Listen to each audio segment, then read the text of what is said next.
Yvon, je crois que tu avais, toi, une image en particulier que tu voulais nous montrer, qui t'a particulièrement ému. Je crois qu'on s'en souvient tous de cette image. Est-ce que tu peux nous la montrer et nous raconter? En fait, moi, cette image, elle m'a émue parce que ces deux policiers qui sont à câlin, ça prouve que même eux, qui nous défendent, ils peuvent aussi pleurer. Et ça te touche en fait. Voilà.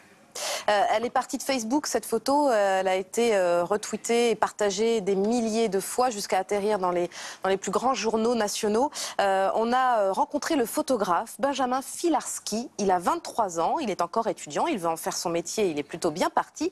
C'est notre fabrique de l'image. Regardez, il nous raconte comment et quand il a pris cette photo, c'était 2 jours seulement après les attentats.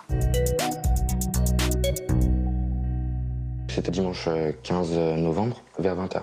C'était rue de la Fontaine-au-Roi, devant le bar La Bonne Bière. Je l'ai prise à peu près 1 heure après le mouvement de panique qui a eu lieu place de la République. Je vois 2 policiers qui se recueillent, donc qui n'étaient pas comme les autres policiers, qui étaient en poste, qui assuraient la sécurité. Je commence à les prendre en photo. Ils restent comme ça, dans cette posture, pendant 1 minute. Et d'un coup, il y en a un qui se décale et qui pleure dans les bras de son collègue. Ça a duré 5 secondes. Ensuite, ils sont partis à reprendre leur poste. 1, 2, 3, 4, 5. C'est la 5e. Ensuite, j'ai continué. 6, 7, 8. Voilà, j'en ai pris 8. J'ai choisi celle-ci parce qu'elle était plus dégagée, on voit plus l'insigne police. J'imagine que sur le moment, quand ils ont vécu les attentats, ils arrivent à prendre distance. Donc ils font leur boulot, même si c'est une panique générale, etc. C'est un peu comme un photographe, un photographe qui voit une scène assez choquante. Sur le moment, il prend distance et c'est après qu'il réalise ce qu'il a fait, quoi, le travail qu'il a fait, et que les émotions viennent après. Moi, je l'ai d'abord posté sur Facebook, comme ce que je fais d'habitude. Ensuite, c'est un collègue à moi, photographe aussi, qui l'a posté sur Twitter. Et là, c'est parti à une vitesse que je pensais pas du tout que ça allait faire autant de bruit. Le policier m'a contacté. Il m'a remercié de ne pas avoir pris son visage.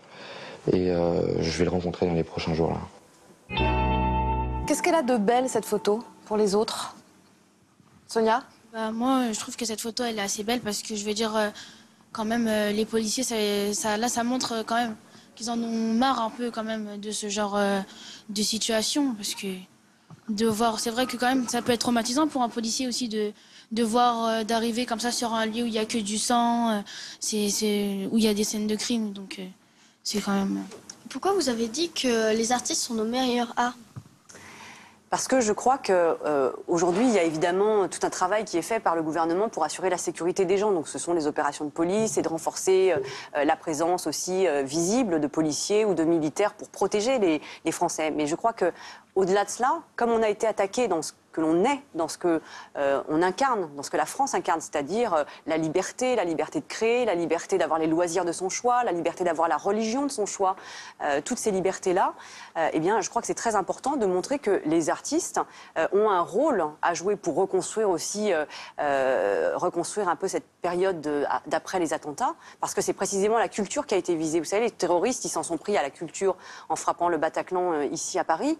Ils s'en étaient pris déjà à la culture à travers la liberté de la presse en ciblant Charlie. Mais pour les terroristes, le pire ennemi, c'est tout ce qui permet de lutter contre l'ignorance. Donc la culture, donc les artistes.